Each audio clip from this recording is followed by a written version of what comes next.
समीर ने अमायरा को जोरदार थप्पड़ मारा और रिमझिम के सिर पर रख दिया रानीसा का मुकुट। समीर के हाथ में वो खत था और चेहरे पर तूफान।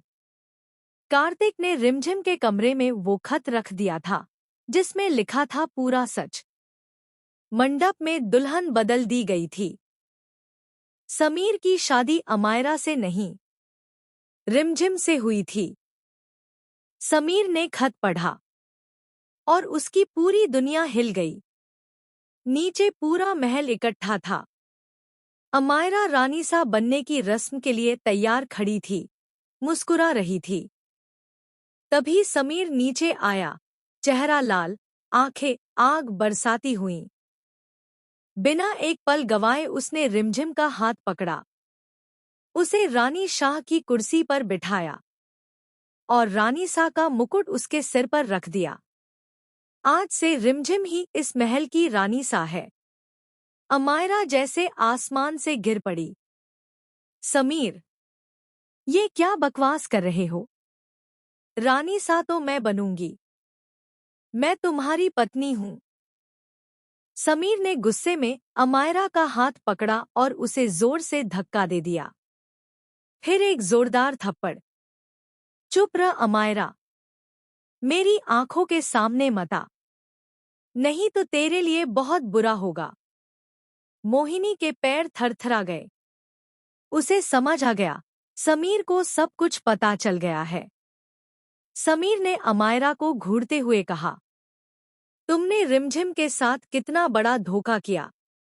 बिना उसकी मर्जी के उसकी शादी मुझसे करवा दी। बताओ, क्यों किया ये सब? सच बोलो।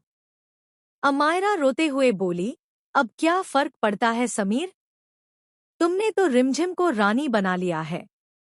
लेकिन समीर रुका नहीं। सच बताओ, वरना अभी पुलिस बुला लूंगा और तुम जेल चली जाओगी। अमायरा डर गई और फूट फूट कर सच बता दिया।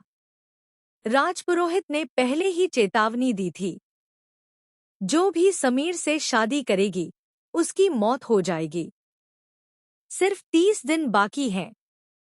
समीर के होश उड़ गए। उसने अभी अभी रिमझिम को रानीसा बना दिया था और अब उसकी जान पर खतरा। रिमझिम भी स्तब्ध थी। समीर, आप मुझे रानी क्यों बना रहे हैं? आपकी पत्नी तो अमायरा है। समीर ने रिमझिम की आंखों में देखा और कहा, नहीं रिमझिम, तुम ही मेरी पत्नी हो। तुम ही आज से रानीसा हो। फिर समीर ने राजपुरोहित को बुलाया। पुरोहित ने कुंडली का दोष दूर करने का एक उपाय बताया। जैसे ही उपाय सुना, अमायरा और मोहिनी के चेहरे सफेद पड़ गए। दोनों का सपना चूर चूर हो गया।